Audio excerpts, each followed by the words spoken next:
I'm Anastasia Busis. You're watching CBC Sports. I am catching up with 19-year-old phenom Christopher Morales Williams.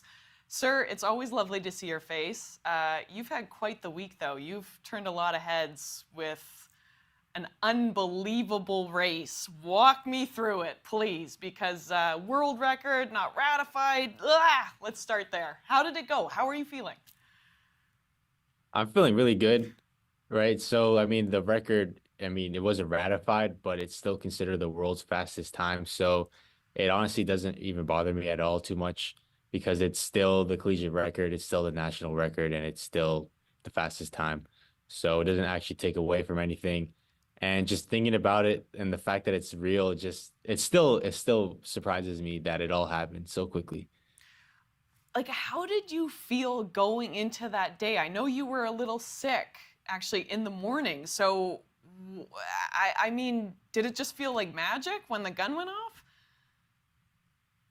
So in the morning, I couldn't really eat breakfast all too much. I had a little, and then I took a nap, and then I had lunch, and after that, I started to feel really nauseous and sick, and so I ended up throwing up a little or a lot, actually. I would say everything that I had eaten, and I wasn't feeling too good. But I called my trainers, my nutritionist, and I asked what do I got to do to refuel and everything, get ready for this race. And so pretty much when I'm at the track, getting ready to warm up, I still didn't eat a lot, but I at least I had a little bit. I had some Gatorade, some water, and I was just, doing my warm ups how I normally do, but I was just so out of breath, so tired, couldn't even stand up for more than about 20 seconds. I had to sit down until eventually, I was getting ready to go for the race, and my coaches are there supporting me, telling me that, all the hard work I put in and reminding me that I came so far, and I thought about that as well myself. Just I'm not gonna let something like that get in the way, especially after everything that I've done. And so just running that race, it was more of the thoughts in my head was more, I just want to get this over with. I don't even care where I place in this race. I just want to be able to run. And then as soon as the gun went off, it was like a blur. Like just my brain turned off and I just ran, won the cut in, and then realized I'm in the lead. I got this. I'm not tired, and I just finished as strong as I could possibly finish. Like, I mean, you have had such a strong season, but was there ever a thought in your brain going to the line, whoa, I might run the fastest ever that anyone has ever done? Like, that just seems so, like, No, I was not thinking that at all. It was some people say, it was an accident. I accidentally broke the world record, but my goal was just to win, maybe get the school record, hopefully, or get the qualifying time for the Olympic Games, and that was it. It never crossed. Maybe I think one time it crossed my mind, maybe I could break the world record. Not now, but maybe sometime later on in life. But it just ended up happening. And then I crossed the line. I look at the clock. I didn't even realize what I had run until somebody told me that it was actually the fastest time in the world. and what was the first thing that came through in your mind when you saw that, though? It was just I just couldn't even believe it. It's just I don't even it's like it wasn't even real. I'm looking at it thinking that it's just not this didn't actually happen, and then it did happen, and everybody's cheering for me, and then I don't know. It was a blur after that one because I also still did feel sick. So It was truly spectacular. And as you've mentioned, okay, it wasn't ratified. I'd say, okay, it's given you so much momentum, and I'm going to assume confidence going into a very exciting summer. But can you, like, from your athlete perspective, just walk me through what was wrong with the electronic blocks? Because I think a lot of people, or the blocks if they weren't electronic, because I think a lot of people are going, how does this happen at an SEC championships for indoors, right? so with the blocks, you have multiple types of blocks, but at let's say really big meets such as World Championships or the Olympics, they have pressurized blocks that could measure the pressure pretty much of like your foot on the block. So then it could see the reaction time of you coming off the block. And so they don't have those everywhere, but I'm pretty sure they also, a lot of coaches voted to not have pressurized blocks at SECs, and so they stopped bringing them or just never did. And so they don't have those at SECs. They just have regular starting blocks that have no sensors on them at all. And so pretty much that was it. There was just no sensor, and you can't ratify a world record unless those blocks are at the meet.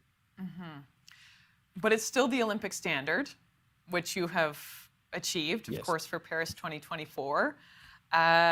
Let's look ahead to Paris. Like, what does your summer look like from now until July?